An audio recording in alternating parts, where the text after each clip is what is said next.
بسم اللہ الرحمن الرحیم نحمدہ ونصلی علی رسولہ الکریم اما بعد۔ محترم سامعین کرام، آج کا ہمارا موضوع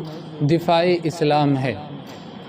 اور اسلام کا دفاع کرنا یہ ہر ایک مسلمان کی ضرورت ہے، ہر ایک مسلمان کے اوپر ضروری ہے۔ اور ظاہر سی بات ہے کہ ہم اسلام کا دفاع تبھی کر سکیں گے جب ہم نے اسلام کو پڑھا ہوگا، اسلام کو ہم نے سمجھا ہوگا، اس کی ہم نے تیاری کی ہوگی۔ لیکن آج ہم نے دیکھا ہے، بڑے افسوس کے ساتھ یہ بات کہی جاتی ہے کہ مسلمانوں میں سے بہت سے مسلمان ایسے ہیں کہ جن کو اسلام کی بیسک تعلیمات کا بھی علم نہیں ہے۔ جو عام تعلیمات ہیں اسلام کی، جو ہمارے عقائد سے تعلق رکھتی ہیں، جن کا جاننا ہر ایک کے لیے ضروری ہے، لیکن ہم ان تعلیمات سے بھی ناواقف ہیں۔ بس ہمارے ذہن کے اندر یہ بات بیٹھی ہوئی ہے کہ مسلمان گھر میں پیدا ہو گئے اور یہی ہماری نجات کے لیے کافی ہوگا۔ نہ ہمیں اسلام کو فالو کرنے کی ضرورت، نہ اسلام کو پڑھنے کی ضرورت، نہ اسلام کو سمجھنے کی کوئی ضرورت ہے۔ حضرات، تو اس کے جہاں بہت سارے نقصانات ہیں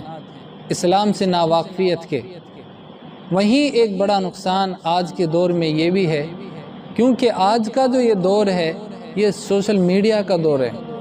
اور سوشل میڈیا کے ذریعے سے کبھی اسلام کے اوپر کوئی کمنٹ کیا جاتا ہے، اور اسلام کے نظام کو انسانیت کے خلاف بتایا جاتا ہے، اور اسلام کے نظام کو دہشت گردی والا نظام کہا جاتا ہے، لیکن ہمارے مسلمان ان کا کوئی دفاع نہیں کر پاتے، کوئی جواب بھی نہیں دے پاتے۔ اور دفاع کرنا تو دور کی بات ہے، الٹا اسلام کو ہی غلط سمجھنے لگ جاتے ہیں، اپنے علماء کو ہی برا کہنا شروع کر دیتے ہیں، ان کو غلط سمجھنا شروع کر دیتے ہیں۔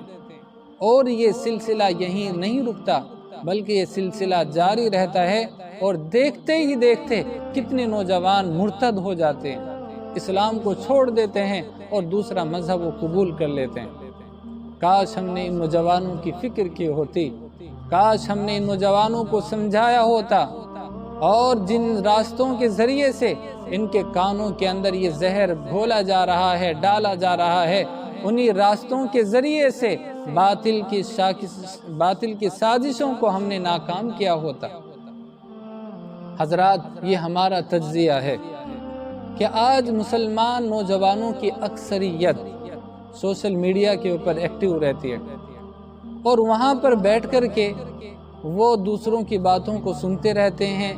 بڑی توجہ کے ساتھ وہاں پر بیٹھ کر کے باتیں سنتے ہیں، اتنی توجہ کے ساتھ سنتے ہیں، اتنا کان لگا کر کے باتیں سنتے ہیں کہ کبھی اپنی مسجد کے خطیب کی بات کو انہوں نے اتنا غور کے ساتھ نہیں سنا ہوگا، کبھی اپنے مدرسے کے عالم کو انہوں نے اتنا غور کے ساتھ نہیں سنا ہوگا۔ گھنٹوں گھنٹوں سنتے رہتے ہیں، اور وہاں پر بولنے والے کون لوگ ہیں؟ وہاں پر بولنے والوں میں اسلام مذہب کے علاوہ ہر مذہب کے مبلغ وہاں پر بیٹھے ہوئے ہیں۔ قادیانیت کی تبلیغ وہاں پر ہو رہی ہے، عیسائیت کی تبلیغ وہاں پر ہو رہی ہے، اور یہ جو تبلیغ کرنے والے ہیں باقاعدہ وہ ٹریننگ یافتہ ہوتے ہیں،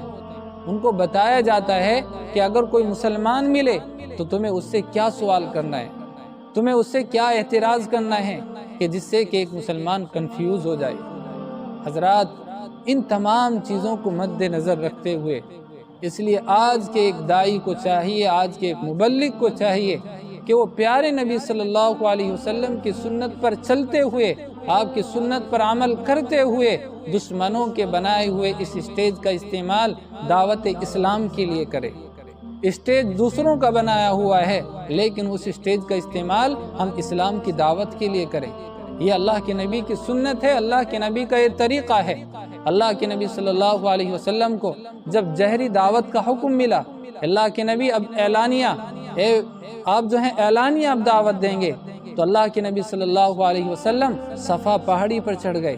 اور یہ وہ صفا پہاڑی وہ جگہ ہے کہ جس کے اوپر کھڑے ہو کر کے کفار مکہ اعلان کیا کرتے تھے اور اپنی بات کو پہنچاتے تھے۔ تو یہ اسٹیج تو کفار مکہ کا تھا، لیکن ان کا ایک طریقہ تھا، یہ غلطی یہ تھی، ان کا گناہ یہ تھا، غلطی بات یہ تھی کہ وہ کپڑے اتار لیتے تھے، کپڑے اتار کر کے ان کو گھماتے تھے، پوری بستی والے جمع ہو جاتے تھے، اور پھر وہ جو ہے اپنی بات کو پہنچاتے تھے، اپنا اعلان کیا کرتے تھے۔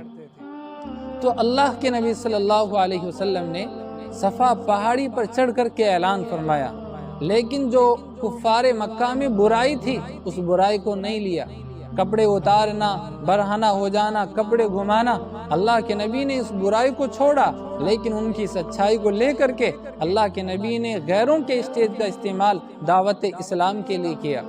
تو اس سے ہمیں یہ سبق ملتا ہے اور ہمیں یہ دلیل بھی ملتی ہے کہ جب اللہ کے نبی نے دشمنوں کے اسٹیج کا استعمال اسلام کی دعوت کے لیے کیا، آج آپ دیکھیں گے کہ دشمنان اسلام سوشل میڈیا کا استعمال کر رہے ہیں اپنی دعوت کو پہنچانے کے لیے، اپنے مشن کو پہنچانے کے لیے اور پورا کرنے کے لیے آج وہ سب سے زیادہ استعمال سوشل میڈیا کا کر رہے ہیں۔ لیکن آج داعی اسلام، مبلغ اسلام اس راستے سے اور اس اسٹیج سے بہت دور ہیں۔ وہ یہی وجہ ہے کہ ارتداد کی صورتیں بڑھتی جا رہی ہیں، ارتداد کی شرح بڑھتی جا رہی ہے۔ روز بروز یہ خبریں مل رہی ہیں کہ فلاں جگہ پر کچھ نوجوان جو ہیں اسلام کو چھوڑ گئے اور مرتد ہو گئے۔ حضرات، الحمدللہ اسی فکر کو سامنے رکھتے ہوئے سالوں سے ہماری اس میدان کے اندر محنت رہی ہے، اور کچھ علماء کا ہمیں ساتھ ملا جن کے ساتھ میں لگ کر کے اگر ضرورت مناظروں کی پڑی تو الحمدللہ مناظرے بھی کیے گئے، اور اگر غیروں کی طرف سے کچھ اعتراضات رہے تو ہمارے علماء نے الحمدللہ ان کے اعتراضات کے تسلی بخش ان کو جوابات بھی دیے، اور بڑا فائدہ اس کا ہمیں محسوس ہوا۔ اسی لیے آج ہماری آپ سے درخواست ہے کہ سب سے پہلے تو ہر ایک مسلمان کو چاہیے کہ وہ اپنے عقائد کی اصلاح کرے، اپنے عقائد کو جانے، اللہ کے بارے میں، اللہ کے رسول کے بارے میں، آخرت کے بارے میں ہم ضرور جانیں، اور جو اسلام سے باہر کرنے والی جو چیزیں ہیں، جو نواقض اسلام میں سے ہیں، جو ہمیں اسلام سے خارج کر دیتی ہیں، ان تمام چیزوں کو ہم جانیں، اپنے علماء سے معلوم کریں، اور اگر کوئی اسلام پر اعتراض کرتا ہے تو ہم جو ہے فوراً اپنے علماء کی طرف رجوع ہو جائیں،